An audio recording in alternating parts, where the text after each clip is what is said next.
Please welcome to the stage Dylan Field, co-founder and CEO of Figma, for a conversation with Bloomberg's Brody Ford.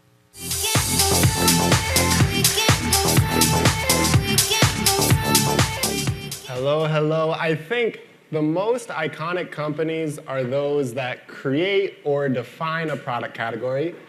I think that is absolutely true of Figma, right? I think if any of us are using apps today, using websites, maybe you don't know it, but you have touched a Figma interface, right? And so I think that you have amassed this kind of critical mass of users among the UI, the UX, the designers. The question I always wonder is who's next? I mean, I imagine you got to start expanding into other types of people now that the designers already are kind of locked in on the product and they love it. I mean, first of all, it's very kind of you to describe it that way, and great to be here with all of you and to see some familiar faces. When I think about our platform, I think about what's not good enough yet. And when it comes to developers in particular, we have quite a ways to go. And the way I see the platform as a whole right now for Figma is how do you make it so that you go really easily from idea to design all the way to code and production. And if we can get that really good and make it so you can rapidly explore this idea maze and be able to visualize and then go really deep through to different instantiations of your idea, refine them with direct manipulation, with prompting in the future, then I think that will make it so that people are better able to develop software as a whole. And as I think about the developer part of that experience, we've launched dev mode in the past year, and that's already led to, I think, really good results for our users and also for the company. We just had best quarter ever, and it's been really exciting to see the momentum there. But there's still so much more we can do, and I'm really excited for what's ahead on that. Awesome. So famously, right, Figma was set to become part of Adobe. Didn't happen. Old news, been months.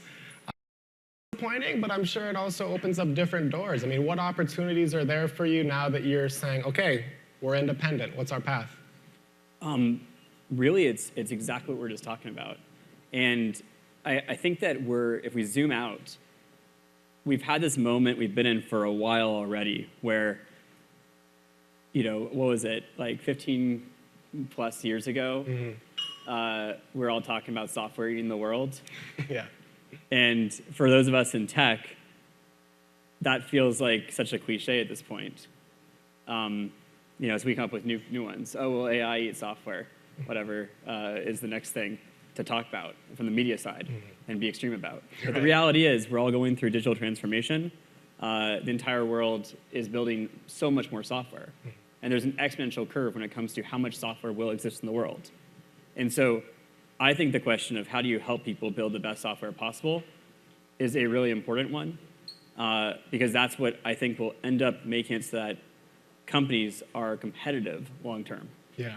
Yeah, so getting more people onto the app and being able to kind of have a hand in making the software. And we all been through breakups, it happens. We don't usually get paid $1 billion in it. Figma did. I mean, where do you spend that money? You hire people, you go overseas, you make an acquisition. What are you thinking for it? Yeah, I mean, I think that we've already been expanding internationally. We'll continue to do so, and we're really excited about the opportunities there. We are excited and definitely have intent to do more acquisitions, but I wouldn't say that there's like some, here's the plan. Sure. But I think it's great to have the optionality there for the future. You said you're thinking about more acquisitions. Is there a certain part of the portfolio you feel that you could accelerate? I think there's so much as you think about the end-to-end process of building and shipping software that we can do better. It doesn't have to just be through acquisitions. It could also be through partnerships. And there's tons of stuff there that I think we can partner better with companies too. But I'm really excited about digging in there. Awesome. I read a study recently that it was about 1/3 of illustrators and designers felt that their workflow, or rather, the amount of work they're getting has been disrupted by AI. Maybe it's lower rates, maybe it's less work. I know a lot of folks in tech traditionally say, well, in the end, it's going to increase demand, supply curve, right? It'll work out. But what is your message to those individual creatives who feel a little scared in this moment, a little disrupted? Yeah, I mean, I think that being on the other side of seeing what's coming on the design generation side, I think it's going to be really helpful for helping people create a first draft. I don't think it's going to be the final draft. I think it'll bring more voices to the table. And I think what's needed when you have more voices at the table is the best judgment possible. And I think whether you're a creative, you're a designer, and I think those are occupying increasingly different spaces in some ways too. I believe that working with these tools, making it so that you're able to use them to explore more possibilities faster, but then having the judgment to lead the conversation for your organization, for your team, to make it, whether it's the best experience or the best work product possible, that's the thing that's going to be needed most.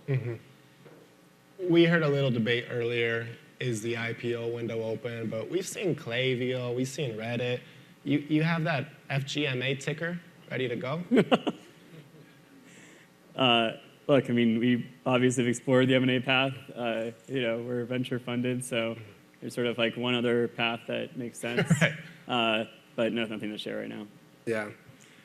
So I heard that recently you renewed your lease in San Francisco, long-term lease. You know, the doom loop headlines do well, but it seems that a lot of startups are really reinvesting and staying in San Francisco. How do you see this current moment for the city and business?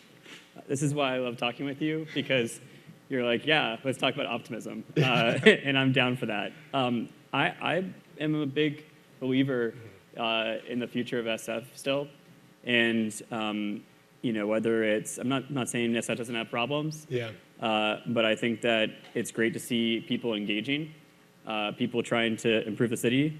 Of course, we're gonna have different philosophies on it, but I'm so stoked that that energy is there. Look at where AI companies, you've had a ton of them today on stage. They're all here. Yeah. And that's not to say that there won't be many different centers of technology globally in the future. I totally believe that too. But I also believe that SF continues to revitalize. And that's why we renewed our lease long term. We also have offices elsewhere. We got New York, London, Berlin, Paris, Tokyo, Singapore. So Figma is truly global. Yeah. And we intend to make it even more global going forward. Nice. We had someone from California forever here earlier. You think building a new city in Solana County is a good solution to the housing crisis? I have absolutely no context on that entire conversation, so I won't even pretend to be knowledgeable on that topic. I'll go to the next one. Gotta know your lane. Yeah. So, I mean, I think the disruption Figma had was related to M&A and regulatory, but startups, companies of any size can have these moments where you think you're going a direction and you realize that, hey, we gotta maybe recenter a little bit. How was it for you leading a company, and how was it for you personally kind of going through that mentally? Yeah, I think that the thing that is hardest is when there's just complete ambiguity about what the future looks like. And that demands a state of equanimity. Otherwise, you just get in your head.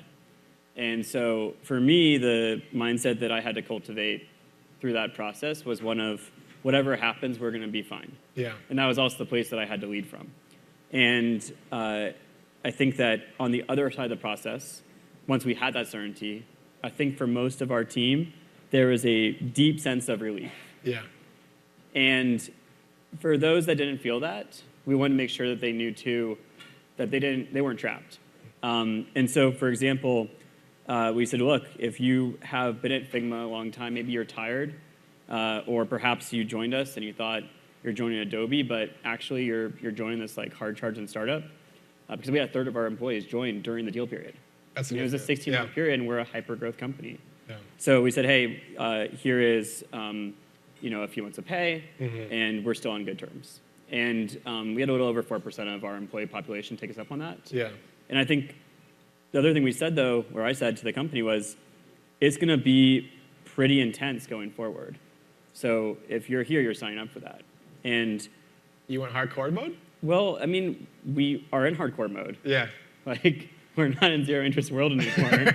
AI is changing the landscape. I mean, this is an intense moment for all of Silicon Valley, all of technology, all of maybe capitalism. And so that's a conversation we had with everybody. And I think those that stayed past that moment of what we call the detached program, they recognize that, and they're all in, and we're building. Yeah. And now we're building ahead. Would you recommend startups, even without this disruption every so often, saying, maybe we should offer some buyouts for people who don't want to be here? I think for us, it was tied to an event. Yeah. If there was another event that was very clarifying, and it was like, we thought we were going this direction, now we're going this direction, let's make sure everyone's on board. That might be a situation where I'd consider it again, but I don't see why that would occur. Yep, fair. So do you think we get to a period where, with generative AI, app design, increasing personalization, at some point does it become like the YouTube algorithm, where I open up Uber and it ends up looking very different from a person near me because you're able to generate and tailor it in a different way? I think it's a really interesting question. I am both long on generative interfaces as a way to explore LLMs. Yeah. And I'm short on generative interfaces as the best way to design software. So it's kind of a nuanced answer, but I'll give some examples. So there are recent simulation efforts that are, I think, entirely new interface for LLMs, basically. And it's like if you can imagine what an internet would look like as a way to use links and explore and give new context to LLMs. And from there, get to interesting, wild results and different hypotheticals and build context windows that let you explore conversations a whole new way. That is cool. And that is totally different from your question. But it's also generative interfaces. Yeah. But I think that when you use an app, so much of it is how do you actually design the best experience for people to have consistency? And look at, I think you're going to have Snapchat on soon. How much of Snapchat is learned by someone showing someone else? I think a lot of technology is learned this way. We're social creatures. And I also think that the consistency and the ability for designers and for teams to hold a product in their head and to know exactly what that map of it is so important. So I'm still very long on the design of products and it not all being customized for every single person. Maybe content, but less so the interface. Interesting. Well, thank you so much. Dylan Field, thank you so much for being here with us today. Good to see you.